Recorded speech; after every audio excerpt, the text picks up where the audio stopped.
ನಮಸ್ಕಾರ, ನ್ಯೂಸ್ 26ಗೆ ಸ್ವಾಗತ. ಯಾದಗಿರಿ ಜಿಲ್ಲಾ ಹುಣಸಗಿ ತಾಲೂಕು ಮಜಲಾಪುರ ಗ್ರಾಮದಲ್ಲಿ ಸೈನಿಕರು ಆಯ್ಕೆಯಾಗಿದ್ದಾರೆ. ಎದೆಗೆ ಬಿದ್ದ ಅಕ್ಷರ, ಭೂಮಿಗೆ ಬಿದ್ದ ಬೀಜ, ಇಂದಲ್ಲ ನಾಳೆ ಫಲ ಕೊಟ್ಟೇ ಕೊಡುತ್ತದೆ ಎಂಬ ಮಾತಿನಂತೆ ಬಡತನದಲ್ಲಿ ಹುಟ್ಟಿದ್ದ ಇವರು ಕೈಕಟ್ಟಿ ಸುಮ್ಮನೆ ಕುಳಿತುಕೊಳ್ಳದೆ ಜೀವನದಲ್ಲಿ ಏನಾದರೂ ಸಾಧಿಸಬೇಕಂತ ಛಲ ತೊಟ್ಟು ಗುರಿಯ ಕಡೆಗೆ ಸಾಗಿದ್ದಾರೆ. ಹುಣಸಗಿ ತಾಲೂಕಿನ ಮಂಜಲಾಪುರ ಗ್ರಾಮೀಣ ಯುವಕ ಭಾರತೀಯ ಸೇನೆಗೆ ಆಯ್ಕೆಯಾದ ದೇವಪ್ಪ ಅಬ್ಲಿ ಎನ್ನುವ ಯುವಕ ಇದಕ್ಕೆ ಮಾದರಿಯಾಗಿದ್ದಾರೆ. ಅಗ್ನಿವೀರ ಬ್ಯಾಚ್ ನಂಬರ್ 6 ಇವರು ಎಎಂಸಿ ಸೆಂಟರ್ ಅಂಡ್ ಕಾಲೇಜ್ ಲಕ್ನೋದಲ್ಲಿ ತಮ್ಮ ಟ್ರೈನಿಂಗ್ ಅನ್ನು ಮುಗಿಸಿದ್ದಾರೆ. ನಮ್ಮ ಹೆಮ್ಮೆಯ ಭಾರತೀಯ ಸೇನೆಗೆ ಆಯ್ಕೆಯಾಗಿ 7 ತಿಂಗಳು ತರಬೇತಿ ಮುಗಿಸಿ ಮರಳಿ ಊರಿಗೆ ಬಂದಾಗ ಊರಿನಲ್ಲಿ ಅದ್ದೂರಿಯಿಂದ ಮೆರವಣಿಗೆಯನ್ನ ಮಾಡಲಾಯಿತು.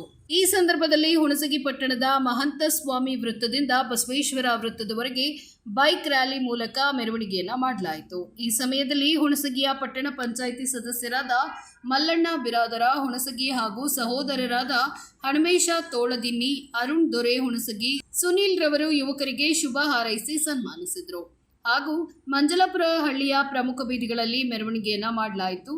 ಊರಿನ ಗ್ರಾಮಸ್ಥರಾದ ಪ್ರಾದೇನಪ್ಪ ಮೇಟಿ, ಮಲ್ಲಪ್ಪ ಮೇಟಿ, ಚಂದಪ್ಪ ಬ್ಯಾಚಬಾಳ, ವೆಂಕಟೇಶ್ ಬಿರಾದರ, ಮಲ್ಲಪ್ಪ ಸಾಲಗವಾಡಿ ಇತರರು ಸೇರಿ ಯುವಕರಿಗೆ ಸನ್ಮಾನಿಸಿದ್ರು. ಮತ್ತು ಯುವಕನ ಗೆಳೆಯರು ಕೂಡ ಈ ಸಂದರ್ಭದಲ್ಲಿ ಪಟಾಕಿ ಸಿಡಿಸಿ ಅದ್ದೂರಿಯಿಂದ ಸ್ವಾಗತವನ್ನು ಕೋರಿದ್ರು.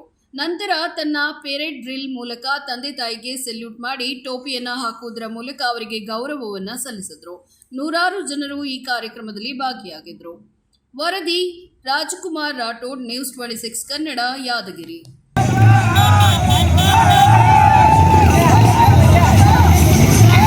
ನಾನು ಬರ್ತೀನಿ.